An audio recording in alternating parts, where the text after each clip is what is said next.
Hey everybody, what's going on? Welcome back to the Let's Code series. Today we're going to be creating a CSS card. I don't have an example because I haven't done it yet, but we'll see what we can come up with. So before we get started, I've got just a few little pieces of housekeeping. The first of which is just a little bit of a bug that we sort of introduced in the last video, and that was actually just that I didn't update color settings for this block quote to work in the dark mode. If we flip over to light mode, of course this looks great, it's got the right color schemes, but whenever we switch over to dark mode, the block quote does not inherit those settings. So if you remember, at the top of the settings up here, we've got these color settings, and all we did to get the color for the block quote was just tacked on the block quote to the end of the selector for all of our headings, and all we need to do is come down to the dark mode settings and do the exact same thing, and then if we refresh the page, that'll look great. And then the other thing we did was this button. I didn't adjust the font size. I don't remember exactly why. I think maybe my browser may have been caching things from a previous version. I'm not sure exactly why that happened, but nevertheless, we do want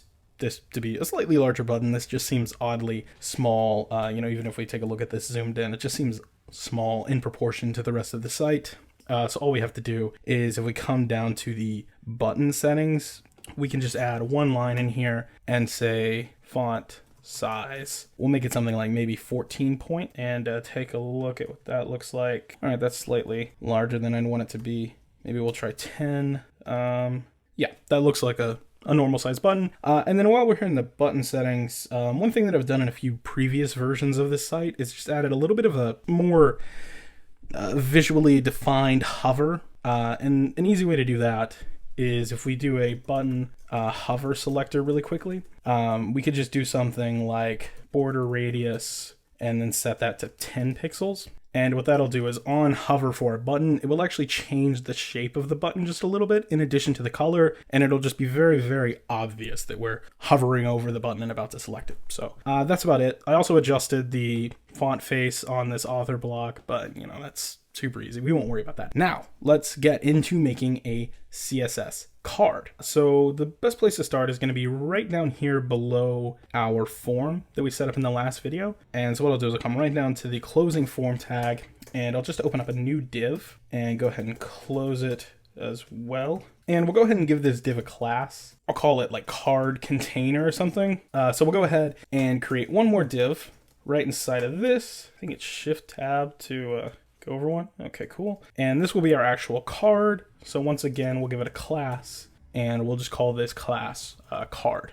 So if we refresh the page, we'll have absolutely nothing. That's exactly what we want. All we're doing is creating containers that now we can actually put some stuff in. So let's start off by adding a heading. I'm going to add maybe just an H4 in here, and we'll call this just like a sample card or something like that. And then if we come down to the next line, we'll maybe add a little bit of text. We'll just do some sample text. One thing that I have done in the past is I've sort of set up a limit for the amount of text that you could put in these kind of cards. The thinking there is that it just makes formatting quite a bit easier. If you have these cards, and there's a lot of variance in terms of the actual text that's put inside of them, it just makes formatting it a lot differently. You have to set up really strict rules and spacing, sometimes by pixel for the cards, at least in my experience. So what I've done is I just want to keep very nice, simple headings, maybe 2 words, and then I want to limit the actual description text, the text that I'm typing, to like 140 characters or something like that. That's not really a particularly important number. It could be anything you want, and you don't have to just like set a hard character limit. It just makes it a lot easier if you can set like a very clear goal, because having too little or too much text could make things quite difficult. So let's refresh here and see if we can maybe get an idea of what we're looking at. Our card right now is going to span the entire width of our website, or the width of what it's allowed to go into. We do have that great main tag, and right up here at the top of our CSS page, we have settings that set a margin for an entire website. So nothing's ever going to go outside of those margins as long as it's inside of those main tags. But we do want to mess with this card. So let's see what we can do. We'll go ahead and maybe jump over to the CSS. So we'll come down to our main settings for our document, and let's go ahead and do a selector for the card container class. And I'll just open and close some squiggly brackets. And all I want to put inside of this is I'm just going to say margin top, and I'll do maybe 3 EM. All that's going to do is add a tiny bit of spacing in between this card container and all of the other elements. We already have to have the card container, so it just makes sense to add the spacing there. Now we can go ahead and select our card class itself. So the first thing I'll do is I'll set an actual width for our card. Right now, it's just going to span the entire width that it can. That's not what we want. So in this case, I'll say maybe just give us like a hard pixel limit. I'll say maybe 250 pixels. You know, maybe slightly larger than that would be better. We can do maybe 275. See how that looks. Yeah, I think that'll be better. The reason we do the width is so that we can stack multiple of these cards next to each other. You know, if we were to just copy this actual card element itself, you know, if we make a couple of copies here, they'll stack next to each other. Well, not yet. Actually, to have them stack next to each other, one thing we could add just really quickly is we could say display inline block, and these should just stack right next to each other. That's what we want. One thing we could also do for this card container up here is we could say text align to the center.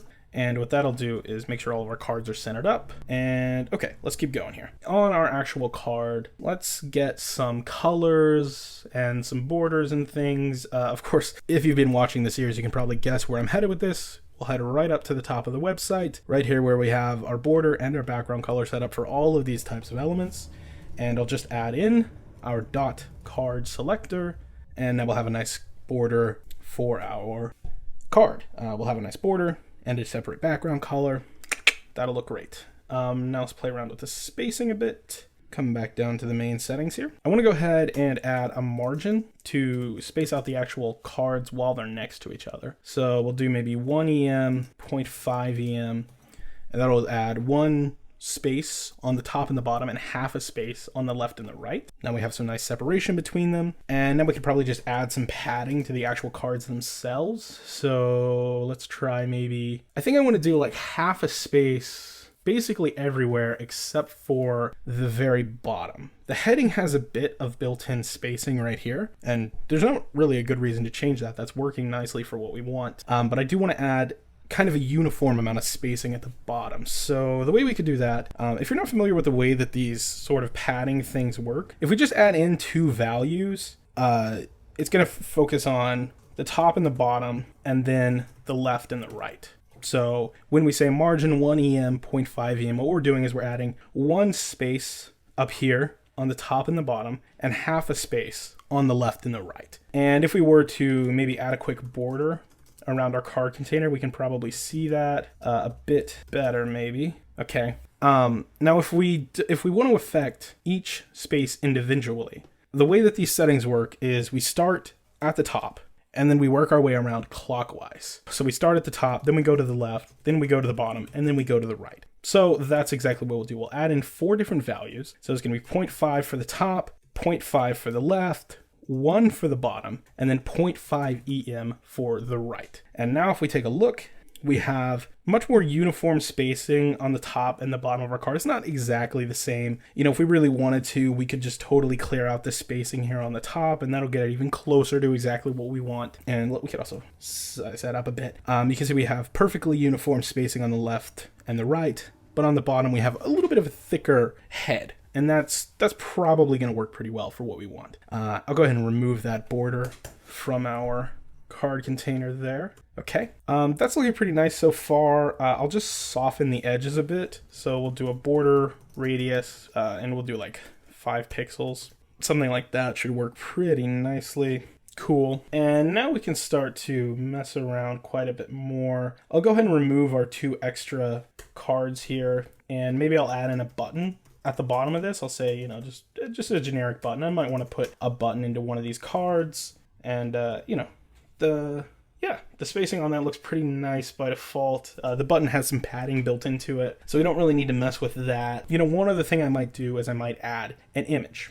So if I have actually dropped in an image, if you take a look here in our images folder, we've got the favicons and the M light and the M dark, but I've also added in this new image. It's just kind of a generic sample image, the kind of thing that I would put in a card that makes sense for my kind of website, which is like a portfolio website, and a website where you can download a few things that I've created over the years that some people like to download. Yeah. So let's maybe start to work with this card a bit. I'll put an image right up here, actually above the heading, I guess, is probably the best place. Oh, this car's driving by. Look at that. And we can just use the image tag for that. If you don't know, the image tag is one of those self-closing tags. So you just open the tag, put in the like identifier, and then close it immediately. And then all we need to do inside of the actual image is we can do source and link to this image over here. So we're starting off in the root directory. So we'll do images to select the images folder. And then inside of that, we can just select that downloads clarity image. And if we refresh the page, this is probably going to look quite a bit funky. That's fine. We can mess with the scaling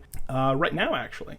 If we take a look at what we've got here, inside of our div with the class card, we have this image that we want to manipulate. So it's pretty easy to get that selector. We'll select the card container and then select the image. So it's just, it'll select any images inside of any div that uses this class. And then we can just set the width to 100%. That's not going to be 100% of the page. It's going to be 100% of the container that it's in. And it's also going to respect the padding that we set up, which is freaking spectacular. Now, of course, our padding is a tiny bit off. Oh, I see what the issue is. Whenever we change the padding on the top to 0, we probably should have just left that at half. And yeah, that'll look better.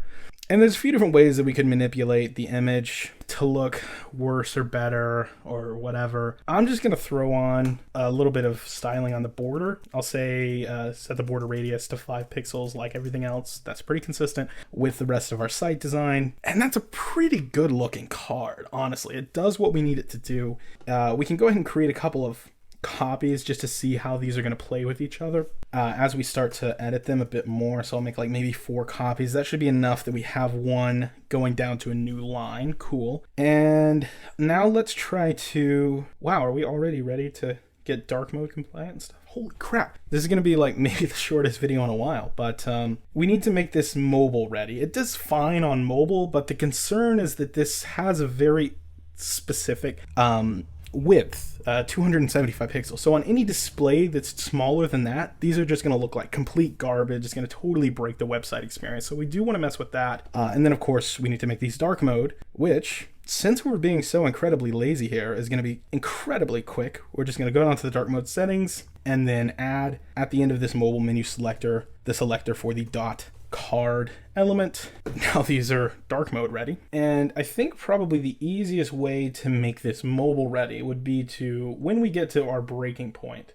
which is right about here, we'll just have them start to scale based on a percentage rather than a specific pixel density, pixel width. So we can do that really easily by coming up here to our mobile site media query. We'll just pick a spot that looks good. I'll come down, I'll just come right down to the bottom, at the bottom of our mobile menu, and I'll do the dot card selector again. And I think this might be as easy as just doing like width, and we'll set it to 100%. And if we refresh now, oh, hang on, no, never mind. Our margins are set to 5% on the left and right for mobile. So there's a 10% margin built in total. So we really never actually want this to be larger than 90%, but that's it. I think that looks great as far as a mobile website is concerned. Wow. And if we go back up to the desktop, it'll fill itself in. And if we shrink down, more cards will fit as our resolution gets smaller, which we're sort of simulating here by scaling the page up and down. More and less cards will fit on one row. It'll sort of take care of itself. I think we're done. I mean, let me make sure it looks right on light and dark mode. Yeah. So thank you everyone for checking out this video. I hope you enjoyed it, and I will see you in the next one.